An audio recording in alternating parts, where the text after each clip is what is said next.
A Inês... agora sim, agora sim. Estávamos aqui a falar imensas duas, a Inês e eu, mas só estávamos as duas.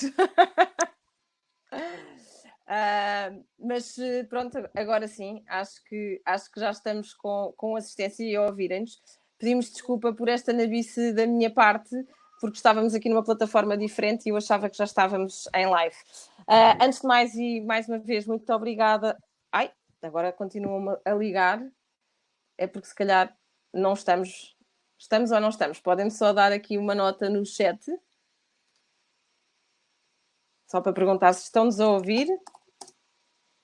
Bom dia, estamos a ouvir perfeitamente. Pronto, obrigada.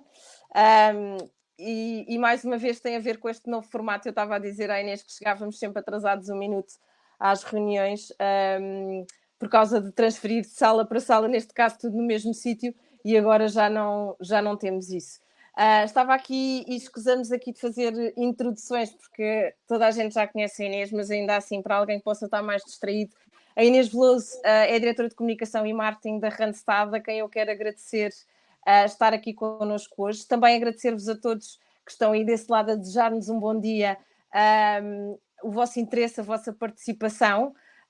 Nós trabalhamos e temos o privilégio de estar com a Inês e trabalhar com a Randstad e, portanto, foi muito óbvia quando lançámos as tendências de talento quem é que queríamos ter para esta conversa, porque estamos muito alinhados em termos de propósito, porque a Randstad é Human Forward e hoje vamos aqui falar de pessoas para pessoas e falar daquele que é o ativo mais importante das empresas, que é o talento. E que, à semelhança das tendências de engagement que nós tivemos aqui uma grande reviravolta neste último ano.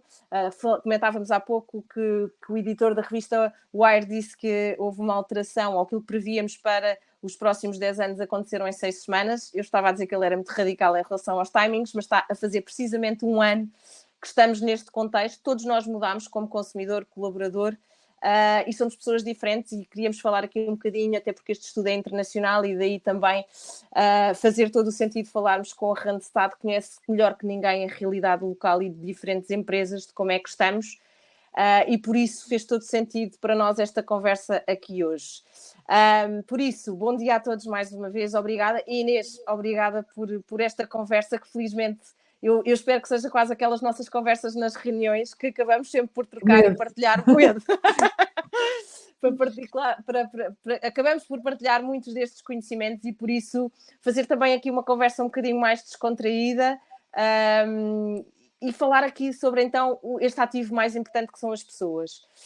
Começamos aqui também por uma das tendências que nós temos que tem a ver com o ativismo digital, que falou-se muito também no engagement, no Lives Matters, no Black Lives Matters e tudo o que tem surgido, até porque este contágio nacional vem também muito do exterior e que nós somos muito tão rapidamente contagiados com o vírus, como também nos deixamos influenciar, e isto parecia que era uma coisa muito só das redes sociais, mas começa a ser também analisado do ponto de vista das empresas. No nosso estudo, o exemplo até que está patente tem muito a ver com a Amazon.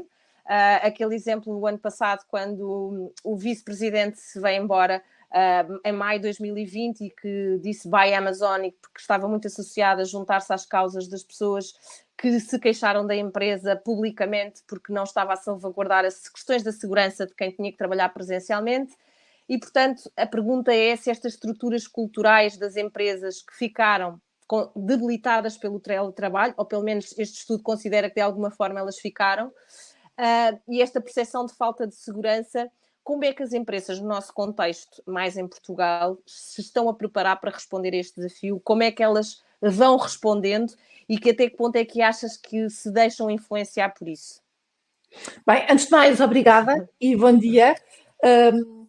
Bem, com essa pergunta podíamos ficar aqui o resto do dia. Sim, e contigo seguramente, não é? Contigo e comigo, duas pessoas que falam pouco. Portanto, eu acho que aqui há um ponto que é, nós estamos a assumir que o teletrabalho desconectou as empresas e que criou aqui e que afetou culturalmente. E, em muitos casos, essa não é a realidade. Aquilo que nós vemos em Portugal é que muitas das empresas que achavam que comunicação era estarmos presentes no mesmo espaço, era vermos-nos todos os dias, passaram a ter a necessidade de comunicar. E comunicaram mais. E ouviram mais. Portanto, em alguns casos, aquilo que nós vemos é uma comunicação reforçada a nível interno e não necessariamente uma desconexão. Não é regra, obviamente, e, portanto, essa desconexão pode existir. E quando falamos aqui deste ativismo digital, um dos elementos que deve ser ponderado é até que ponto é que esta humanização das empresas, a humanização da minha organização, e para que eu também me reveja no propósito da organização, não vai exigir que estas mesmas empresas sejam elas próprias mais humanas e façam este stand up for what you believe. Houve um podcast agora, muito recente, do Observador, que falava um bocadinho sobre este tema, e ele até referia a importância de sermos um bocadinho mais Dom Quixote. Ficarmos ali porque acreditamos e, portanto, dar um bocadinho aqui este corpo às balas e estarmos preparados para resistir. E dava duas histórias diferentes. Uma delas que tinha exatamente a ver com a Amazon. Portanto, a Amazon é uma empresa muito grande, com um elevado prestígio de marca, e a Amazon fez uma alteração do logotipo, aquele sorriso do logotipo, fez ali uma alteração, e esta alteração que foi feita para a Amazon, nas redes sociais, foi associada a uma imagem que havia quem dissesse que parecia o bigode do Hitler. E, portanto, a Amazon em 2 dias muda e vai pedir desculpa e, portanto, aquilo que deve ter sido um trabalho muito grande das equipas de marketing e das equipas de brand para fazer este revisitar, rapidamente em 2 dias tira tudo e apaga tudo porque surgiram estes comentários nas redes sociais. Quer dizer, é brand, podemos dizer assim, não é tão importante, mas depois temos outros casos e eles no podcast dão um exemplo, mas nós até podemos ir para um exemplo mais simples, que é o exemplo do Soul, do filme da Pixar. Não é? O filme da Soul, em Portugal, quem fez a locução do personagem principal era branco. E a verdade é que houve uma petição para que o filme fosse novamente dobrado, porque se a personagem principal é negra, então quem faz a dobragem tem que ser negro. O que nos levanta aqui a questão, se é uma pessoa negra, fala de forma diferente de uma pessoa branca. Ou seja, estes movimentos e este ativismo, nós temos que ter cuidado, porque muitas das vezes aqueles que mais se juntam para incendiar podem nos levar a tomar as atitudes que nós estamos exatamente a tentar combater, que é o machismo, o próprio racismo, a própria discriminação. Ouvir sim, e nós tivemos aqui um exemplo muito recente, até com a conferência que organizámos juntamente com a CIP, também tivemos aqui um movimento muito grande, porque... Das mulheres, estás a referir-te no Dia das Mulheres? Sim, no Dia da Mulher. O primeiro programa, o objetivo era trazer homens que mostrassem que esta causa da igualdade de género não é uma causa de mulheres. E, portanto, escolheu-se propositadamente um painel só de homens e, de repente, estava tudo incendiado porque era dia 8. E se fosse dia 9, ninguém tinha dito absolutamente nada. E são estas coisas que as marcas e as empresas têm que resistir. Têm muito, cada vez mais, quando nós falamos da importância do propósito para o próprio colaborador, aquilo que também estamos a falar é das empresas fazerem este Dom Quixote naquilo que acreditam. E, portanto, o que vimos com a Nike, temos que ver cada vez em mais empresas, e este ativismo digital não pode destruir aquilo que são os nossos valores e aquilo que é o nosso posicionamento. Obviamente que há aqui temas de reputação que têm impacto comercial, têm que ser geridos, mas não devemos, porque simplesmente incendiou nas redes sociais, mudar tudo o que tínhamos e ser ainda piores.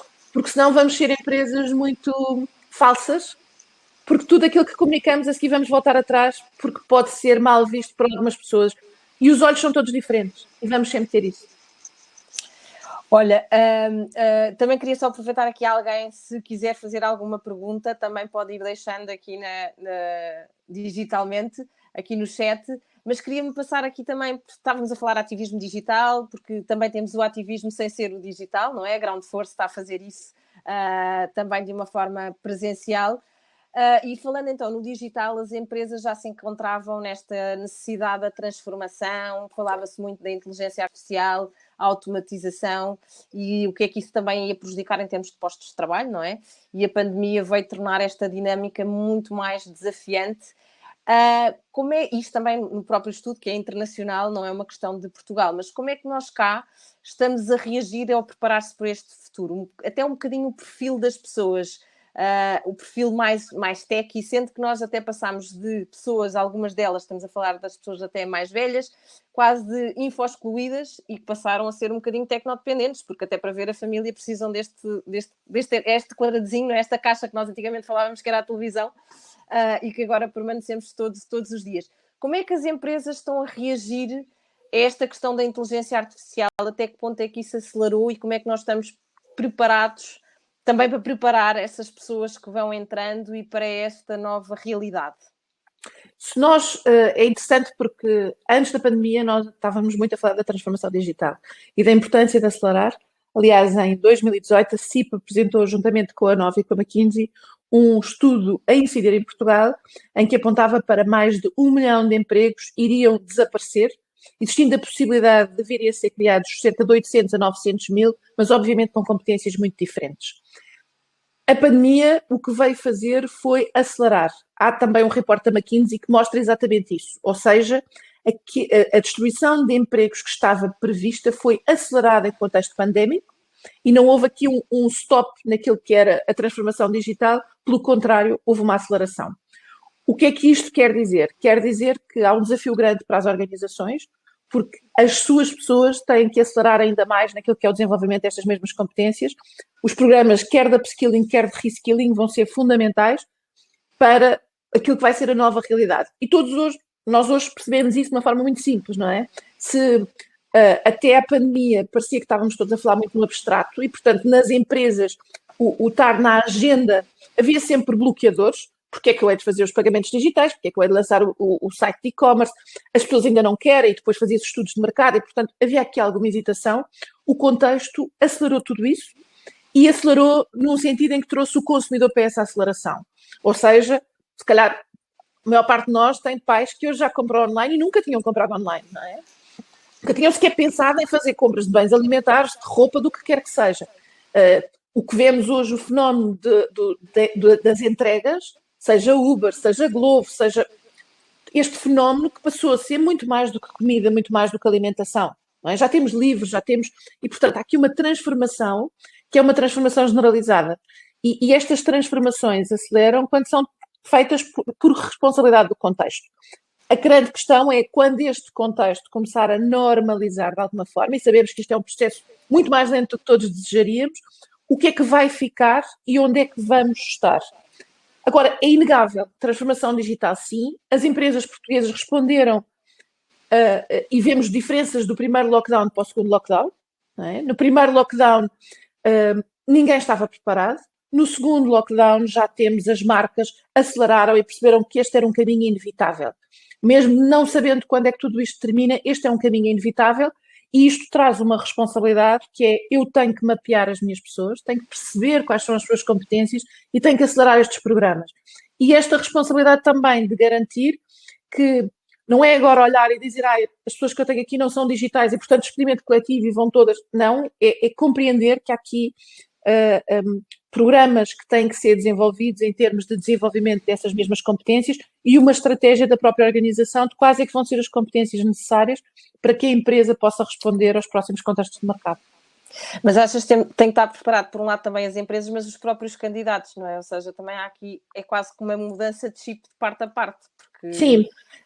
Nós tivemos aqui nós em junho de 2019 fizemos os primeiros estudos já em contexto de Covid para perceber. E é muito interessante que em Portugal, e nós fizemos nos 38 países onde estamos, e em Portugal, onde nós víamos a maior diferença, tem a ver com temas como estabilidade profissional, e aí sim nós sentimos que o Covid tem um impacto muito grande na minha estabilidade profissional, e éramos o país do mundo que mais sentia isso. Ao mesmo tempo, fomos o país que também se destacava porque continuávamos com dificuldade em gerir a nossa vida pessoal e a nossa vida profissional. Portanto, este vir para casa, se alguém acha que isto resolveu o tema da conciliação, não é verdade. Não foi isto que as pessoas sentiram. Em paralelo, éramos também o país que considerava que a minha entidade patronal espera que eu esteja sempre disponível. Portanto, que não tinha o direito de desligar.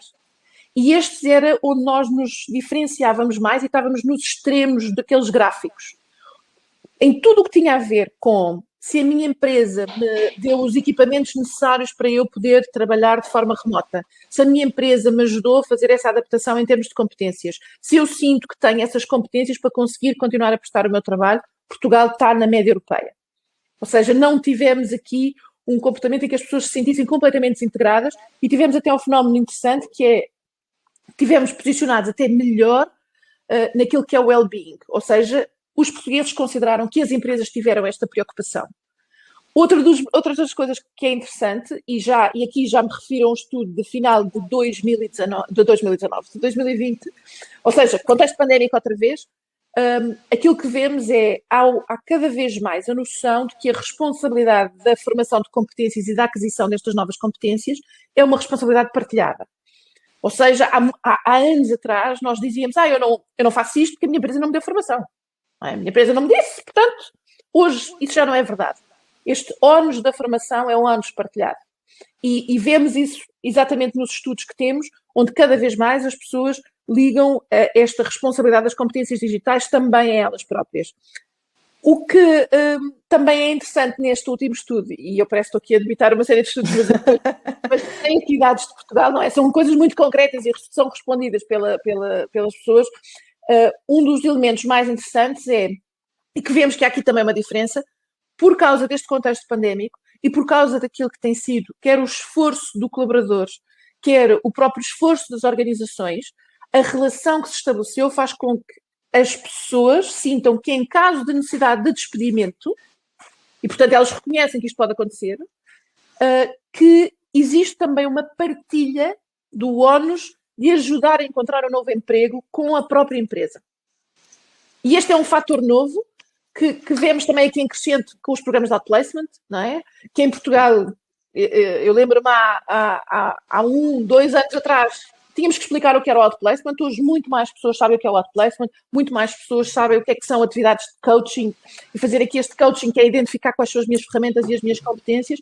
E os portugueses têm já esta visão que é, eu até compreendo que a minha empresa precise de me dispensar, mas a minha expectativa é que ela também me ajude naquilo que é o meu caminho profissional. Portanto, a intimidade e a confiança que as empresas querem criar com os seus colaboradores não termina com o fim do contrato.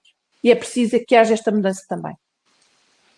Muito bem. Olha, tu numa entrevista à Marketeer e nas conversas que também temos tido, referes muito que este contexto surgiram muitas necessidades de substituição, não só pessoas que ficaram doentes com a pandemia e, portanto, obrigatoriamente houve aqui umas baixas, como também assistência à família, e alguns também precisavam e não têm, não é? Todos nós precisamos, mas a verdade é que aumentou a procura de algumas vagas e até do tipo de perfis.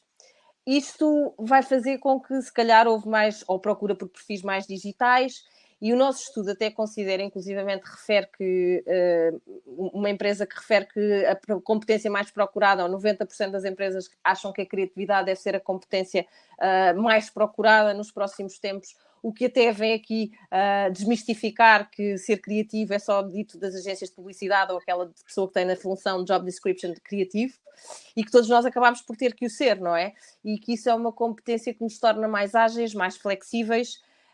Como é que as empresas vão conseguir, por um lado, identificar este tipo de perfis neste contexto, onde a criatividade é tão importante e muitas vezes não escolhe dia e hora, não é? Se calhar, se eu for a uma entrevista naquele dia, posso não estar tão criativa como noutro. Como é que nós vamos considerar a mapear este tipo de perfis?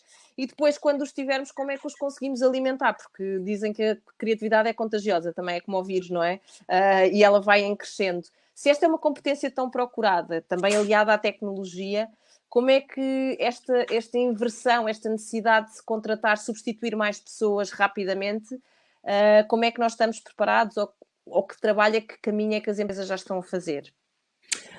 Na verdade, e distinguir aqui 2 coisas diferentes, ou seja, nós hoje, no momento do recrutamento, nós temos um conjunto de ferramentas que permitem fazer uma avaliação das competências, e avaliar a capacidade criativa não é feita naquele momento da entrevista em que a pessoa não está, e portanto temos aqui assessments, temos um conjunto de ferramentas onde é preciso e onde conseguimos fazer essa aferição. Esses assessments podem ser feitos também dentro daquilo que é a realidade da empresa e podem ser aplicados às pessoas da organização. Se calhar, aqui o papel maior, eu posso partilhar, eu tive a fazer um programa este ano de formação com o INSEAD, e uma das aulas que tivemos no INSEAD era exatamente a questão da curiosidade. E é muito interessante ver que, por exemplo, a Unilever tem um relatório anual de curiosidade. Ou seja, o que a Unilever faz é garantir que, em termos de cultura da própria organização, desenvolve a curiosidade. Isto porque, se nós pensarmos bem, nós hoje, em termos de modelo de ensino, temos até uma determinada altura da nossa vida escolar a possibilidade de fazer todas as perguntas, todos os porquês. Podemos perguntar tudo. E depois chega ali uma altura em que começamos cada vez mais a ter dúvidas se podemos perguntar o que nos apetece ou se, na verdade, aquela pergunta não vai parecer que eu, se calhar, não sabia muito bem do que é que estava a dizer e pode ser inconveniente. E, portanto, é este estigma que temos que terminar, e as empresas têm que ser um local seguro para as perguntas. Porque as perguntas estimulam a criatividade, as perguntas estimulam a curiosidade e são fonte de inovação.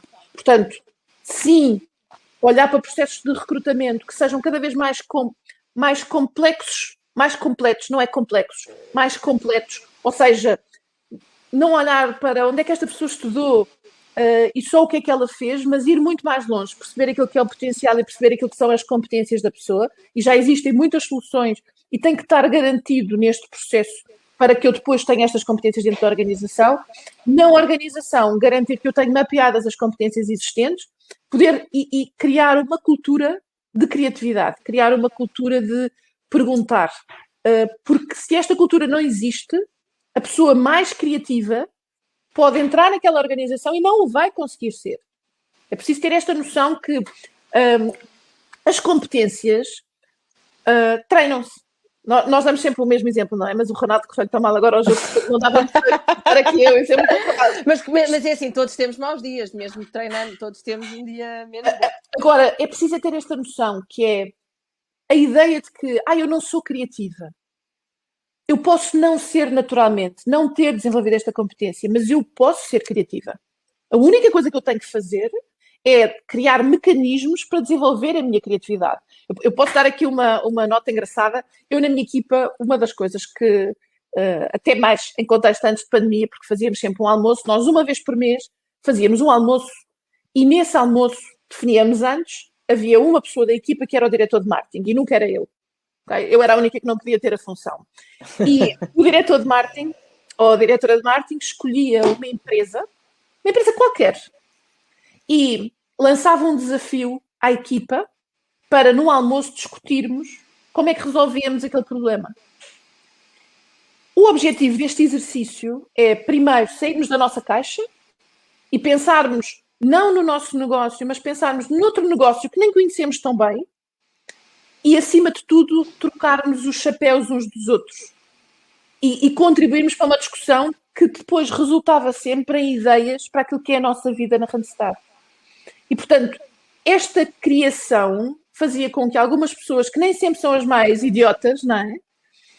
Acabassem por participar muito mais e ser estimuladas a participar, e até fora, ninguém tinha receio sequer de dizer que aquilo não fazia sentido. Ninguém conhece a empresa o suficiente.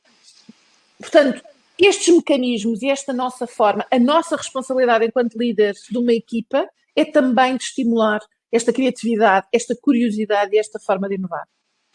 Sim, e às vezes as pessoas nem se apercebem porque acham que ser criativo tem que ter uma grande ideia, e pode ser criativo numa negociação, numa simples conversa de como conduzir o tema, não é? E às vezes há esta coisa de, não, eu tenho que ter uma big idea para ser criativo, e quase que nos esquecemos que a criatividade está presente nas mínimas coisas.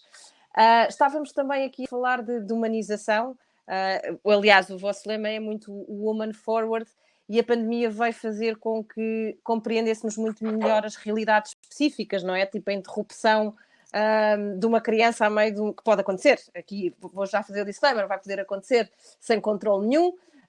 Já estamos um bocadinho cansados, portanto já toda a gente cumprimenta e quase que nos apresentamos a família toda. Eu acho que nunca... Eu já tenho clientes que dizem o nome das minhas filhas, bom dia, e dizem o nome das minhas filhas, que é uma coisa que nós há um ano atrás isto seria quase impensável. Isto faz com que as empresas quase que tenham que criar, e este estudo também vem-nos dizer isso, uma espécie de uma etiqueta digital, que é um bocadinho como é que nós nos devemos comportar, porque fomos todos um bocadinho aprendendo, não é? No princípio ficámos todos em pânico quando alguma criança entrava, até que percebemos que mais valia deixá-la entrar, porque senão a coisa corria menos bem. Também para perceber este direito que falavas há pouco da desconexão, a desincronização, porque as jornadas de trabalho tornaram-se uma coisa enorme e nós temos dificuldade em fazer, mesmo que queiramos e saibamos, e mesmo que a própria empresa promova isso, fica-nos difícil neste contexto fazer esse turn on-off, e no fundo esta flexibilidade, o respeito dos horários de cada um, faz com que as empresas se calhar tenham que repensar um bocadinho estes novos conceitos do híbrido, que ontem também já na Human Resources vinha um texto que já não era bem híbrido, já era anfíbio, ou seja, temos que ter aqui este novo contexto, e pensar também nos novos espaços laborais, não é? Porque há pessoas que até dizem que a pandemia desaproximou mais umas das outras porque, apesar do distanciamento, tiveram que encontrar novas formas para tomar os ditos cafés.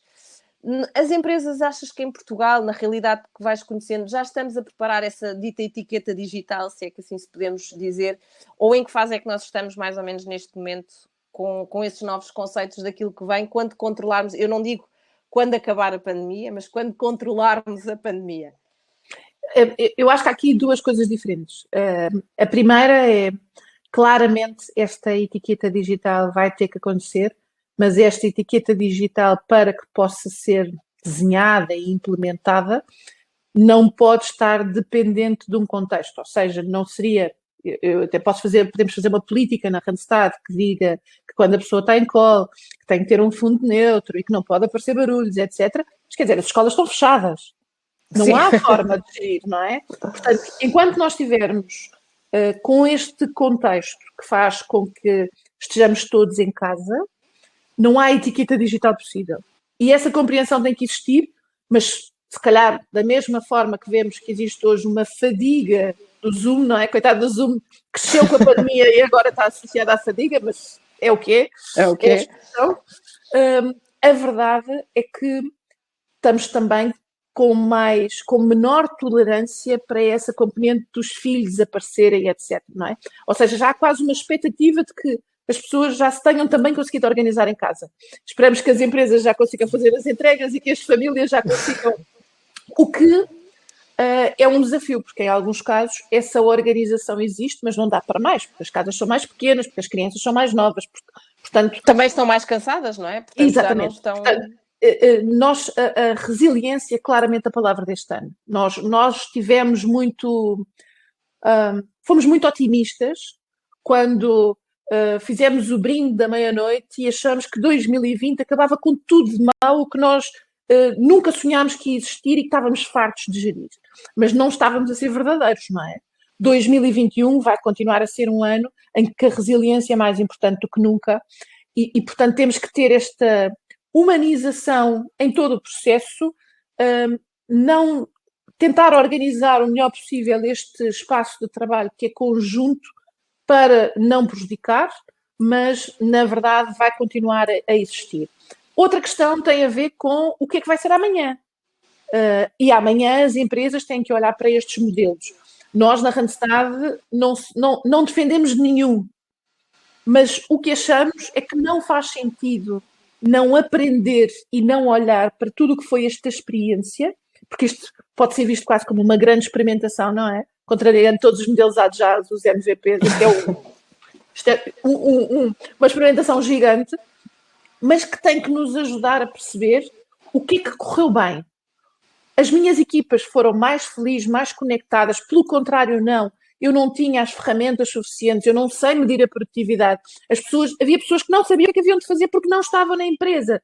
E, portanto, esta capacidade de eu fazer esta análise, porque quando nós falamos deste trabalho remoto, e quando andamos aqui a discutir se o modelo é híbrido, se não é híbrido, nós estamos a falar de um ecossistema de decisões. E este ecossistema de decisões passa por liderança, comunicação, produtividade, bem-estar, engagement. Ou seja, há aqui todo este ecossistema que é afetado pelo local de trabalho, porque o local de trabalho é o menos importante. Eu lembro-me quando estávamos ainda na primeira fase da pandemia, isto agora já ninguém sabe em que estamos, parece que já foi há décadas quase. Mas o ano passado, portanto está logo assim um ar, que já foi há imenso tempo, numa conversa com um dos membros do EBI, da Randstad, ele dizia que tinha saído na imprensa de um grande banco holandês, tinha saído um artigo da diretora de Recursos Humanos em que ela dizia que as empresas vão ser o novo Starbucks.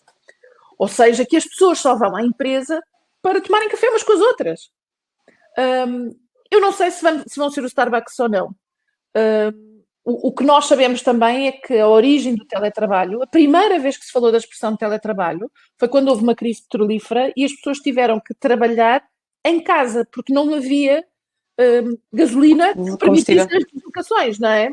E, portanto, a seguir, a taxa de utilização do trabalho remoto continua a não ser gigante, porque mal mudou o contexto, as pessoas voltaram à sua vida normal. Portanto, eu acho que não vamos conseguir ter a certeza do que é que vai ser o amanhã, que é muito importante conseguirmos perceber o que é que funcionou bem e o que é que não funcionou. Nós tínhamos temas para resolver. A conciliação entre a vida pessoal e profissional em Portugal era um tema, era aquele que era mais considerado, de acordo com os nossos estudos de Employer Brand Research, naquilo que era uma decisão de emprego. O próprio governo tinha lançado um programa e as empresas estavam muito preocupadas como é que faziam esta ligação. Este direito de desligar, que volta a aparecer nos nossos estudos como algo muito preocupante, porque eu sinto que a minha empresa espera que eu esteja disponível. Como é que isto se vai resolver? Como é que a minha empresa cria este lugar seguro, seja no modelo remoto, seja no modelo híbrido, ou seja em voltar ao presencial? Porque este tema coloca-se a partir do momento em que eu tenho isto, que eu na verdade não preciso do computador. No nosso caso até já tínhamos portáteis, mas as empresas fizeram esta transformação. Portanto, o digital trouxe essa questão e essa questão não está resolvida. Agora, deve ser visto como uma oportunidade. Esta é uma oportunidade e o nosso CEO em Portugal, no outro dia, escrevia um artigo de opinião em que dizia que, e o paralelismo era muito engraçado, porque ele dizia que primeiro ficámos fechados em casa, não é? E fomos nos adaptando a estar em casa. Agora que já estamos aqui há mais tempo, já conseguimos olhar assim à volta e pensar assim, se calhar este espelho aqui não fica aqui muito bem. Se calhar, bem, mas esta parede está-me a tirar algum sol. Então, se calhar está na altura de fazer. E esta é também uma oportunidade para as organizações. Ou seja, mais do que já percebemos o que é que aconteceu, já nos estamos a preparar para este contexto, temos que. Vamos viver com o vírus em conjunto, e é um bocado como tu estavas a dizer, não é? A questão de. Vamos deixar de falar de acabar com o vírus para passar a falar em controlar o vírus, viver com ele, mas longe dele, não é? Idealmente, sem intimidade. Mas também está na altura, e esta é uma oportunidade, e até alinhado com o que está no World Economic Forum, de fazer aqui um reset, de perceber quais é que são as minhas foundations e de sermos melhores. E o ser melhor não é suficiente fazer os arco-íris. Dá muito trabalho e tem que se organizar o que é este ser melhor, este foco nas pessoas, este foco nas competências, este foco no que é que eu quero que a minha empresa seja, qual é a minha proposta de valor também para as pessoas que trabalham na minha empresa, porque já percebemos que quando o contexto vira, a grande diferença, isto para aqueles que às vezes podem estar mais distraídos, sobrevivem os que têm as melhores pessoas, e são as pessoas que vão fazer a diferença. Olha, e pegando então nas pessoas, mais uma vez, que é o tema da nossa conversa, também há aqui uma coisa que se desmistificou com a pandemia, que deixou quase de ser tabu, que é a saúde mental, não é? Que também acabámos por perceber, até porque a Organização Mundial de Saúde dizia que havia 450 milhões de pessoas com algum distúrbio identificado antes da pandemia, e depois os números que nós vimos nas notícias é que acaba por toda a gente, e nos Estados Unidos 45% dos que responderam a um estudo da Human Resources dizia que pensaram durante a pandemia, e estamos a falar do primeiro confinamento, receber tratamento, e que 88% disseram ter experimentado ou experienciado pelo menos um dos sintomas. O que eu acho que é preciso. Quem nunca teve assim um ataque menos controlado, ponha o dedo no ar durante esta pandemia, seja com os filhos, seja com alguma coisa que tenha sido mais difícil de controlar, mas a verdade é que isto também dá alguma responsabilidade às empresas. E falavas há pouco o direito a desligar, porque é importante. Se nós não conseguimos fazer isso de alguma forma também vai afetar a saúde mental. O estarmos a ser multitasking, mãe, empregada de limpeza, de fazer a comida e ser professora, acaba por nos pôr aqui uma enorme pressão.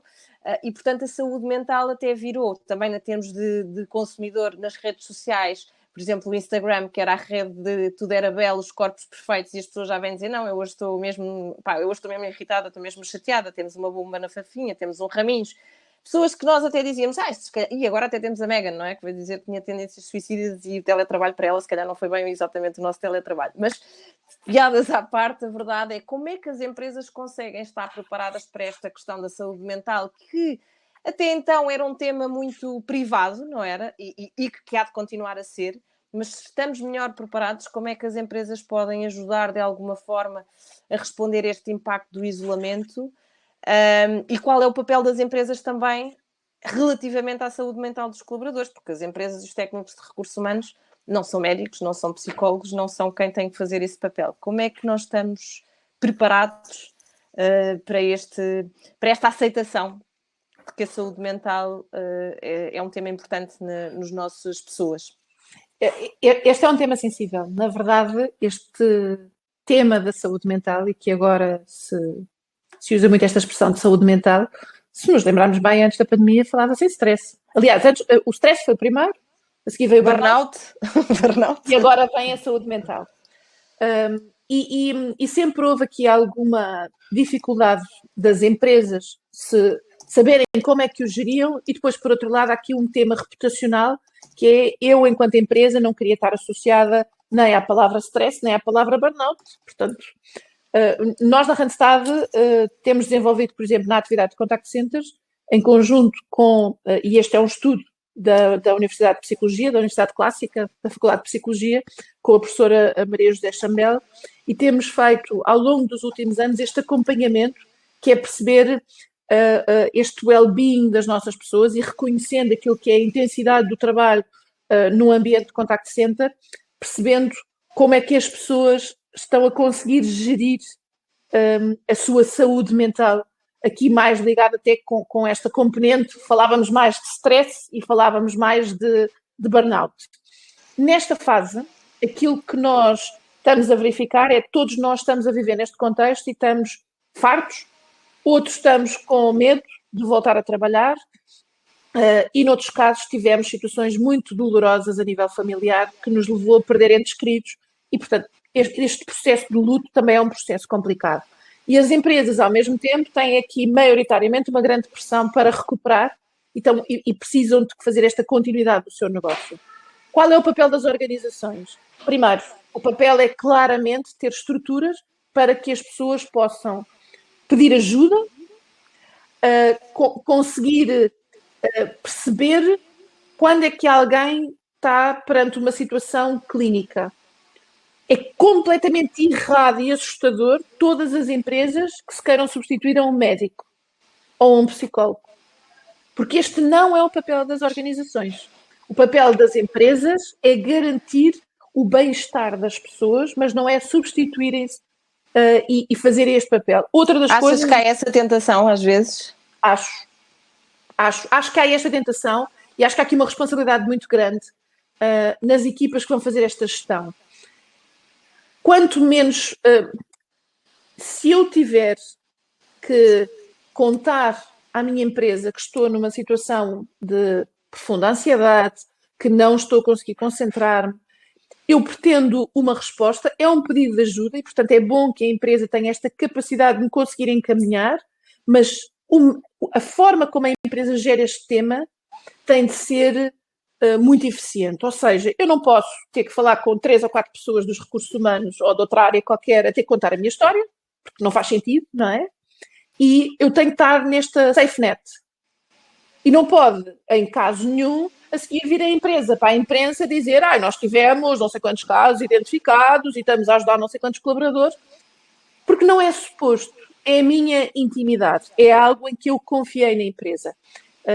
E, portanto, este é o desafio das organizações, que é criar esta estrutura, criar esta rede de confiança e conseguir garantir que também não há um aproveitamento desta rede de confiança para justificar um underperformer. E, portanto, é um tema difícil de resolver, mas que não pode ser esquecido. É interessante porque há um estudo da SARS-1, não é? Que não chegou à Europa, e o estudo que existe da SARS-1 mostra que todos os médicos e equipas que tiveram mais em contacto com o vírus na China, todos eles estavam com um efeito pós-traumático de guerra, exatamente igual a uma situação de guerra. E nós vamos ter aqui situações em que é exatamente isso. Se nós fizermos agora esta reflexão, que é, imagina, assim, uma coisa completamente absurda, não é? Mas amanhã diziam, não há vírus. Nós íamos ter claramente um extremo, não é? Um exagero. Em alguns casos íamos ter tipo quase um modo Carnaval do Brasil. Portanto, níveis de abraços e afins enormes, mas depois, ao mesmo tempo, como é que nós nos vamos relacionar uns com os outros? Como é que nós nos vamos voltar a cumprimentar no espaço de trabalho? A verdade é que nós hoje, quando passamos no supermercado por alguém, se essa pessoa nos toca, incomoda-nos, não é? Se alguém está muito perto, nós já estamos com um mindset muito ligado àquilo que são os novos comportamentos sociais. E esse vai ser um grande desafio de como é que se vai viver bem nas organizações com esse novo comportamento social e como é que vamos ter estas realidades que são diferentes. Eu lembro-me, no verão, numa das conferências, houve um administrador de uma empresa que dizia: eu tenho pessoas que, quando voltaram ao escritório, estavam desejosas, depois tenho outras que ainda nem sequer voltaram a ver os amigos e que eu trouxe para o mesmo escritório. E, portanto, como é que isto se consegue interligar e relacionar? E esse vai ser um desafio, mas que não pode ser ignorado. Não, seguramente. Olha, uma das tendências que eu mais gosto, se calhar porque sou suspeita e porque para lá caminho, tem a ver com o talento sénior e a resiliência do talento sénior, não é?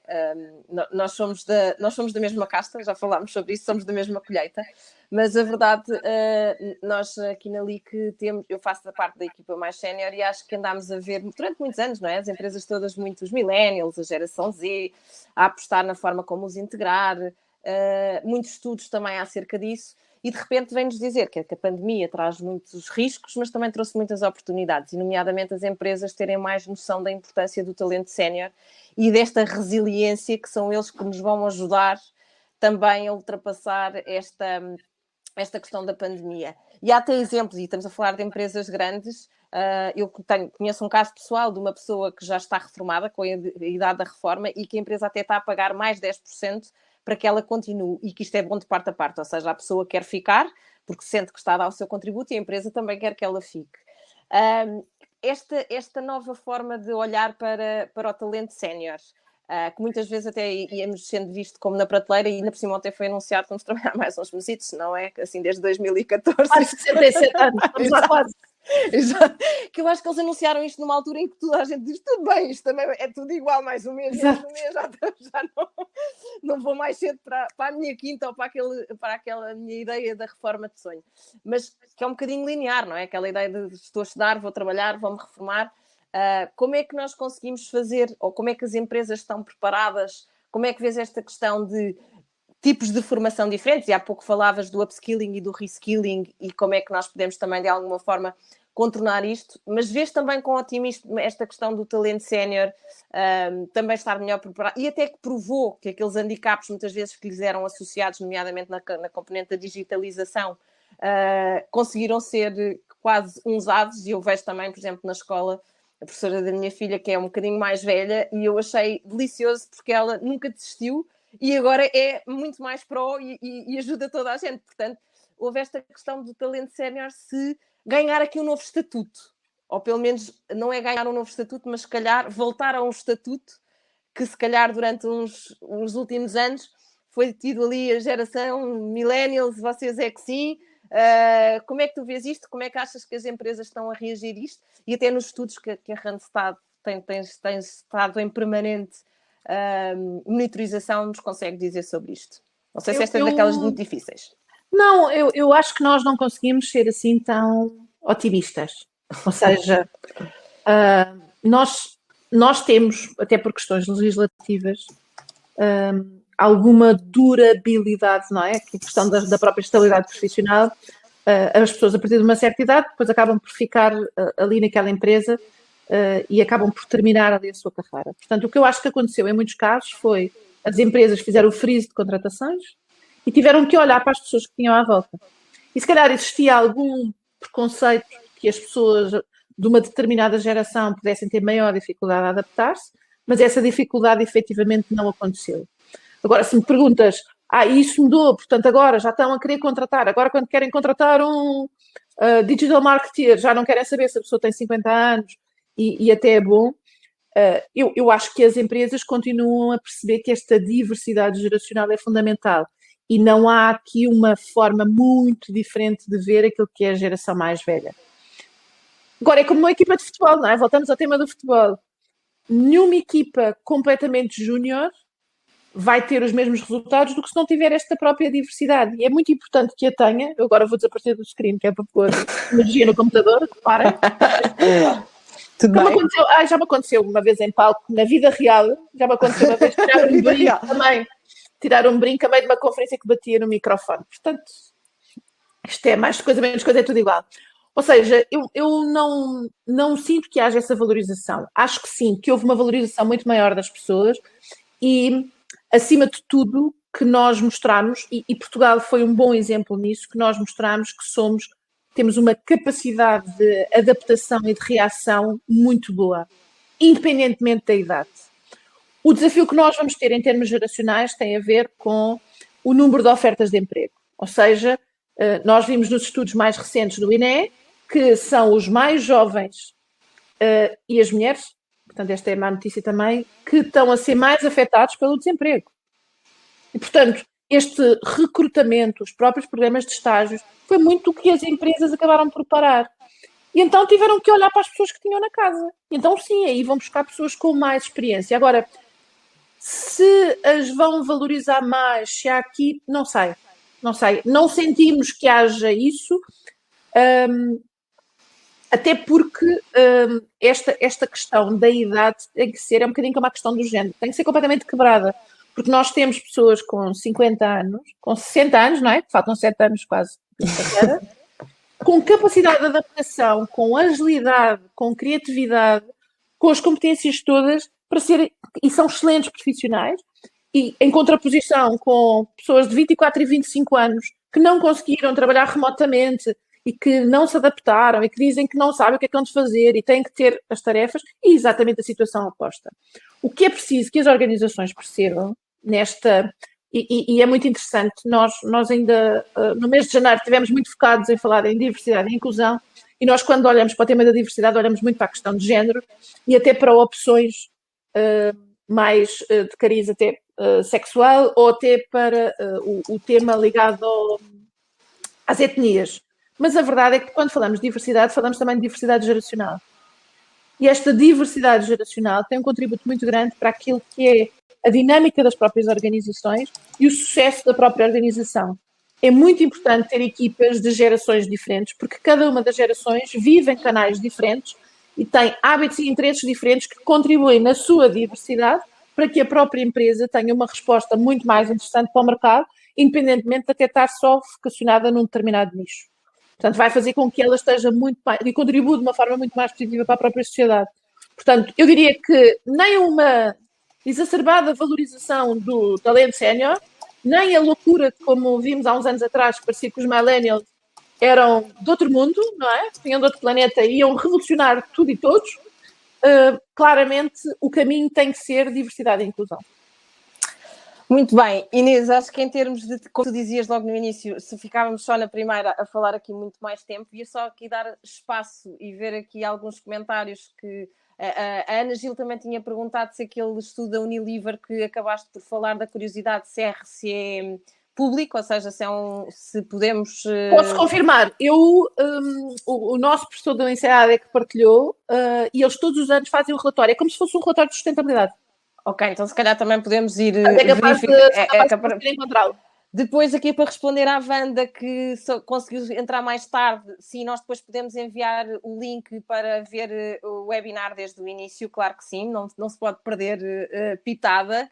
E abrir também aqui agora mais espaço para as pessoas comentarem. A Carolina pergunta se com o isolamento, o facto de não termos um acompanhamento presencial e diário nos escritórios, como é que os líderes podem inspirar e motivar os colaboradores no dia-a-dia?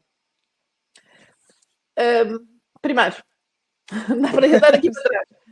estarmos todos no escritório não significa acompanhamento. Não é? Em muitos casos, era exatamente o oposto. Portanto, eu ia trabalhar e eu não sentia que tivesse a ser acompanhada ou inspirada pelo meu líder ou até pelos meus colegas. Depois aqui, outra nota que é, quando falamos de líderes, não é? Eu aqui acho que o nosso CEO diz muitas vezes isto, até nas nossas reuniões mais internas, e é muito importante percebermos que o líder não tem mais responsabilidade do que todas as outras pessoas da organização. Até porque todos nós temos uma responsabilidade de liderança individual. Aquilo que fazemos na nossa gestão enquanto profissionais. E, portanto, todos nós temos um papel de liderança. E esta inspiração não vem com a função. Eu, por ser chefe, não é? Por hierarquicamente ter que gerir uma equipa, eu não tenho que ser mais inspiradora do que a minha equipa. Agora, claramente, eu tenho uma responsabilidade de ajudar e de suportar as pessoas da minha equipa para que elas sejam mais felizes, mais produtivas, e, portanto, este é o meu papel enquanto hierarquia. A responsabilidade de liderança está em cada um de nós. O não estar presencialmente, como é que eu faço? Nós, em muitas situações, vimos acontecer exatamente o oposto, ou seja, e eu posso falar por mim, na minha equipa de marketing, nós tínhamos reuniões mensais. Fazíamos uma reunião mensal, o resto víamos-nos e íamos fazendo ali mais ou menos 2 ou 3 conversas e, portanto, sentíamos que isto hoje, todas as semanas, nós temos 1 hora de reunião. E fizemos até, e este é outro exemplo engraçado, e até foi por interferência do meu coach, uma das ações que fizemos em equipa foi porque as pessoas se sentem tão fechadas, e esta é a responsabilidade de quem gera a equipa, que é como é que eu trago e sinto as minhas pessoas e lhes dou também espaço para esta tal criatividade. Então começámos a ter reuniões em que cada uma, não nesta altura de lockdown, não é? Podia escolher um sítio, só não podia estar em casa e não podia ter o computador. A regra era esta. E, portanto, tínhamos uma reunião em que falávamos dos vários projetos e das ideias que tínhamos e depois, no final dessa reunião, estávamos 5 minutos em silêncio, mas todas na mesma call. É muito fácil falarmos todas sem percebermos o que é que as pessoas estão a sentir. É muito difícil estarmos em silêncio e estarmos confortáveis. Criar este momento é criar uma rede de confiança em que as pessoas se sentem e sabem que está lá alguém, mesmo que não a ouçam. E depois desses 5 minutos, o que fazíamos era o debrief dos 5 minutos. O que é que tínhamos sentido? E, portanto, isto ajuda a fortalecer a equipa, isto ajuda-nos a fortalecer, porque no meio disto tudo, a ideia de que o líder tem que inspirar e tem que fazer, o líder está no meio da pandemia. O líder ou não, é que estamos todos no mesmo barco. O líder não está a ter festas e em discotecas e sem máscara. E portanto, é muito importante perceber que estamos todos juntos, somos muito mais, temos que encontrar novas formas de comunicar e interagir. A responsabilidade de inspirar não vem com função. A responsabilidade de criar redes de confiança também não vem com função nem por imposição.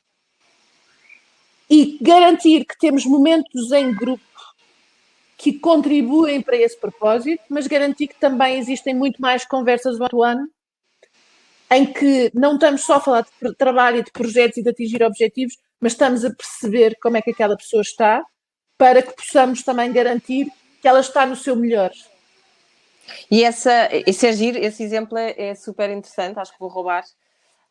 Mas diz-me só. Tem direitos de autor, partilhável. Exatamente. Mas diz-me uma coisa: sentiste essa evolução, ou seja, foi-se tornando uma situação mais confortável, porque não é que às vezes aquele minuto de silêncio já a pessoa fica tipo. Para mim é horrível, não é? Como se nota. Portanto, eu costumo dizer que eu falo com um candeeiro. Portanto, consigo ter um diálogo de horas com um candeeiro. Eu estou-te a ver a fazer isso, por isso... É muito difícil. É muito difícil, não é? Neste programa de liderança que tivemos na Randstad, temos sempre aqui um coach que faz o nosso acompanhamento individual e depois faz também de equipa. E a verdade é que o coach, aquilo que ajudou é exatamente a perceber isso, que é, muitas das vezes nós temos dificuldade em gerir este silêncio, porque gerir silêncio implica confiança e implica conseguirmos criar esta zona de conforto. Quanto menos, depois depende dos feitios, não é? Mas muitas das vezes, quanto menos confortável as pessoas estão, mais falam, não é? Nós temos aquelas situações em que há as pessoas que, em situações muito emocionalmente desgastantes, riem-se, não é? Portanto, muitas das vezes nós vamos aqui aos extremos. Aquilo que eu acho é, em cada uma das situações, e consoante. Quando há bocado eu falava da questão da casa, e pegando no exemplo do José Miguel, que ele escreveu no artigo da opinião, eu acho que as empresas têm que fazer isto, mas nós individualmente também temos que o fazer. Não é? Primeiro, esta reflexão de como é que eu estou a gerir isto tudo, não é? Isto não me está a passar aqui ao lado, não é? Portanto, como é que eu estou a gerir? Como é que este momento está a ser para mim? E com esta multiplicidade de tarefas que eu tenho e de profissões que eu tenho e de funções e de pessoas que esperam de mim, que em muitos casos agora passou a estar sempre no mesmo metro quadrado. Portanto, como é que eu vivo isso? Depois, como é que eu faço a gestão do meu próprio tempo? É verdade que toda a gente espera que estejamos conectados. Eu posso ter essa sensação, posso ter a sensação que não desligo às 6 porque estou em casa, não tenho motivo. Mas isto é disciplina também. Não é? Qual é o meu compromisso? O que é que eu... a reflexão que as organizações têm que fazer é a reflexão que qualquer um de nós tem que fazer individualmente. E perceber muito bem como é que nós estamos a gerir. Não vale ser super-homem nem super-mulher. Até porque eles não existem. Sim, e muitas vezes o líder também tem que expor a sua fragilidade, não é? Esta questão de eu também tenho filhos em casa, eu também tenho coisas para resolver. Mas é muito giro, por acaso nós no primeiro confinamento também fazíamos muitos momentos de falar com as pessoas e perguntar como é que estão, e eu fazia muito essas reuniões. Então quem é que precisa de ajuda? E há uma reunião em que uma pessoa com quem eu falava bastante vezes a perguntar como é que estava, diz assim, mas para tudo, e tu, como é que estás? E aquilo bateu um bocadinho para o forte, e eu assim, pois nem eu sei muito bem, porque normalmente quem me liga mesmo de casa é vocês estão bem, vocês, o seio familiar. E de repente eu pensei assim, mas se calhar nem eu sei responder a esta pergunta, porque eu estava preparada, não é? Eu é que tenho que fazer esta pergunta, eu é que tenho que saber se as pessoas estão bem. E essa perspectiva é muito engraçada, que é pormos-nos no outro lado e dizer, nós também, às vezes, também somos a pessoa que precisa de saber como é que está. E depois até foi positivo, porque eu vi, eu até acho que estou muito bem, mas não tinha parado para pensar. E eu acho que esse é um exercício muito, quando se fala de pessoas, de muito ter também este exercício de nos pôr no lugar dos outros. Às vezes é muito fácil para o líder, que tem que saber pôr-se no lugar da sua equipa, mas também às vezes a sua equipa pôr-se no lugar do líder e perceber os desafios que ele tem. E acho que isso também nos tornou todos mais humanos, não é? Porque ninguém sabia gerir na pandemia, e os líderes pela primeira vez vieram dizer, inclusivamente até o governo, e nós não sabemos lidar com isto. E isso era uma postura que... E não só, eu acho que uma das coisas que nós aprendemos aqui, não é? Nós antes seria impensável a componente emocional que hoje se partilha nas empresas, seria impensável. Não é? Falávamos muito da história, da distinção, do profissional, do pessoal, e hoje a mistura é maior. Ou seja, até quando se pede lideranças autênticas, quando se espera que a empresa me ajude numa situação de uma nova carreira, do desenvolvimento das minhas competências, a relação que estamos a criar é uma relação muito diferente de uma relação institucional ou simplesmente contratual. Estamos a ir muito mais longe naquilo que é esta troca. E isto implica responsabilidade. E esta responsabilidade vai se concretizar, ou tem que se concretizar, também no aumento da relação de confiança. E é da confiança do colaborador que confia na empresa para poder ir para o seu local de trabalho e se sentir seguro, que confia na empresa porque dá as suas ideias sabendo que não vai ser criticado e não vai ser prejudicado, mas é também da empresa que confia que o trabalhador está em casa e que está a trabalhar, que é a empresa que confia que a pessoa está a produzir e que confia naquilo que possa ser uma distância física, mas que acaba por ter uma conexão muito maior do que a que tínhamos no passado, em que vivíamos de um presentismo. Se nós nos virmos, Marlene, todos os dias e não tivermos nem metade das conversas que tivemos hoje, não temos nem a intimidade, nem a confiança, nem absolutamente nada do que temos hoje. E a verdade é que hoje não nos vemos todos os dias. Portanto, esta profundidade não vem com a presença. E esta tem que ser uma lição da pandemia. Não vem com a presença. exige trabalho. Informar não é comunicar. Informavam muitas empresas, tinham muita informação interna e agora tem que passar a ter comunicação interna. E comunicação interna não precisa de um edifício. Pode ser feita de muitas maneiras e de forma muito eficaz. E aquele conceito de faço uma comunicação no trimestre em que misturo resultados e ali algumas coisinhas, isso é para esquecer, não é? Nós, enquanto seres humanos, e em especial quando nós hoje somos consumidores de conteúdos que ultrapassam 24 horas por dia, não é? Portanto, já quebrámos a barreira do tempo. Aquilo que eu espero é que a minha empresa tenha a capacidade de comunicar comigo como outras marcas, os meus amigos e outros interesses que eu tenha comunicam comigo de forma tão intensa através de todos os canais que hoje temos disponíveis. E, portanto, a responsabilidade e a exigência de comunicação é muito maior, é muito mais próxima e nada tem a ver com o local de trabalho. Sendo que, com isto eu não estou a dizer para acabar com os escritórios, mas acima de tudo para que haja esta visão do ecossistema de o que é que eu quero que seja a experiência, e já falamos disto para o consumidor, não é? Já falamos tanto para os clientes, a experiência do cliente, a experiência... O que é que eu quero que seja a experiência de trabalho na minha empresa? O que é esta experiência? E esta experiência tem uma componente que é o local de trabalho, mas é uma componente, falta tudo o resto. Bom, Inês, eu continuava a falar contigo imenso tempo, aliás, muitas vezes as nossas reuniões também se prolongam assim. Obrigada mais uma vez pelos comentários que estamos aqui a ver, eu acho que foi uma conversa super útil. Estes estudos também servem um bocadinho para isso mesmo, porque às vezes não paramos para pensar, não é? Só estamos a viver o dia-a-dia e não fazemos aquela pausa. Eu vou tirar e tomei aqui algumas notas e dicas, como sempre. Umas assumidamente que vou roubar e experimentar e depois também trocaremos ideias sobre isso. Deixo aqui também no link o estudo para alguém que queira descarregar, que tem estas tendências com maior profundidade. Vou também, ou pelo menos as pessoas que se registaram também, podemos deixar depois o vídeo para quem quiser voltar a ver.